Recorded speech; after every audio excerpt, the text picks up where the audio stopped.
Hey everyone, welcome back. Today is November 1st, and that means Baro is back and has returned on the Orcus Relay on Pluto. You guys have probably noticed, we had a little bit of an early sneak peek at Warframe 1999, the Extermination mission, and Deathstream recently. We're just about a month away, but let's see what Baro has. We've got a Beachcomber domestic drone. Looks a little bit like a Lisette variant. Anyways, this is available from Baro this time. I'm pretty sure that's the new item if you'd like to pick it up.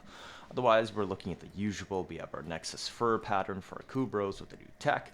Prime Fever Strike. Now, this is a mandatory mod I strongly recommend picking up because it can be used for raw viral damage or toxin builds too as well, or if you just want to go raw corrosive DPS, especially if you're using force electric proc weapons like Corum, Prova Vandal, even like Slam Titron, and you're just going raw DPS for influence procs. But yeah, that's there. Now, this sucks, don't get it. You can also get it from Eidolons. It's cheap, it's tradable, skip it.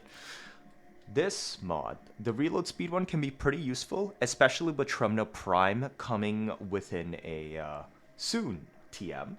Trumna has always been known for having abysmal reload speed, so unless they buff it a lot, you might have an extra slot to use this. Otherwise, there are certain gimmick weapons that do like to use this, be it Incarnons with slower transformations, or just ordinary launcher types, like the Kuvazar, or the, what else do we have on this list? Tetra, we still use that, but yeah, there are uses for this. I wouldn't say it's a absolute #1 priority, but I would recommend picking it up.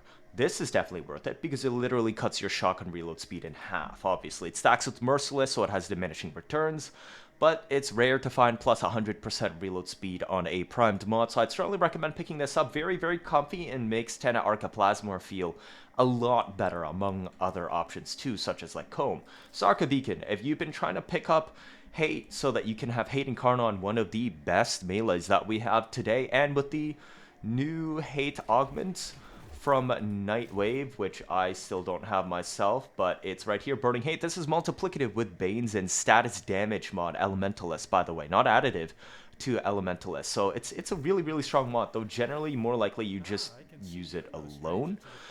We do have Primed Bane of Orkin. I don't know when this is going to return again, but generally the rule of thumb for these is if it's Grenier or Orkin, you always buy it. If it's Infested or Corpus, then you buy it if you do endurance runs or do Sisters of Parvos content or just like harder Steel Path stuff. But because it's Orkin and it's for the popular weapon types that we have these days, yeah, definitely pick it up. We have our Prisma Latron entire armor set collection. It looks like this. I'm actually quite fond of these ones. I've always loved the like plates. Just do note that there's only a single shoulder plate though on the left hand side that goes there. It does color and style quite nicely with smooth rounded corners, so I'm very fond of it. We've got our Razasine Dana, one of the more minimalistic Teer series armor sets. So it looks pretty good there. Prisma Angstrom exists. Another thing is Prisma Angstrom Incarnon exists. This is the better version to Incarnon for it, so if you'd like to pick up one of those, then you definitely want to pick up Prisma Angstrom right now. It's not really a crazy Incarnon per se, but it's fun to use. That's how I'll say about it. It's one of the better Incarnons, but unfortunately not anywhere near the best.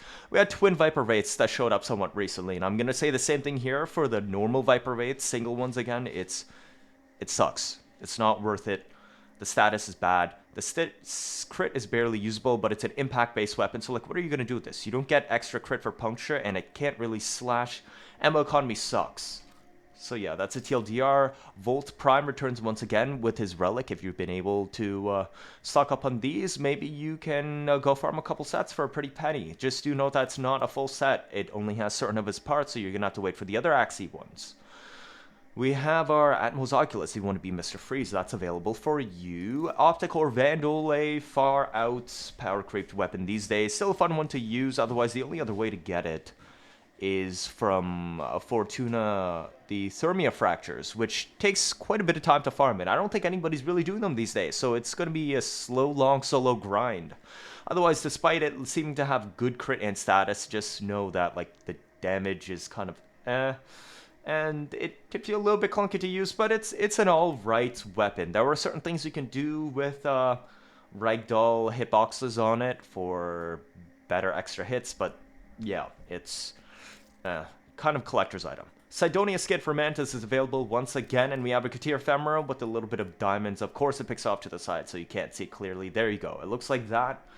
And it just constantly follows you around. We have a Flak Fighter decoration. This is normally used for Empyrean Vignette in your personal quarters if you're using the space scene instead of typical fish tanks. Chroma Mortal skin, honestly one of the better Mortal skins, but I find Chroma Prime just looks way better. And we have quite a lot of fashion options these days, as well as his deluxe. We have Archwing Articula if you want that little figurine for your personal quarters. Then a Lunar Tiger Renewal emblem that's still around. Peculiar Audience, as a reminder, this is purely just cosmetic effects. It costs a mod slot, can be used in Exilus, but basically every single time you kill an enemy, you have a 60% chance for funny laughter in the background. Skitter Girl, if you are familiar with it from Void Flood, and once it happens, 20 seconds cooldown, but it's just for fun, mainly shits and giggles. We got Renela Sugatra that hangs off melees.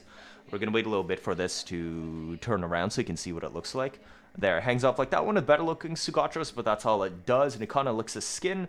Probably one of the best Elixir series ones for the ceremonial aesthetic, especially if you're going for more kind of a statuesque type of model. But otherwise, I mean, that's the way it looks. Look at that detail on the sheath, though, and like the way how the light reflects off of it, as well as the black patterning on the scabbard at the bottom. It looks good. I like it. We have our Javi of Yukis scrolling if you want those for your decorations. Your Orbiter, typical Prisma Kavat glyph that keeps coming back, Sands of Neros blueprint. For himself, if you have yet to do his quest yet, or as most of us see it, a million Kavat farm codes. Pretty much in there. And Fey Path Ephemera 2 as well. That's what Baro has brought this week. Hopefully there's something there to your taste. As I always say, like and subscribe, or a comment goes a long way helping out the channel. Do stay tuned, we still have more stuff planned. I've just been very busy lately working on other projects, but I'll see you all next time.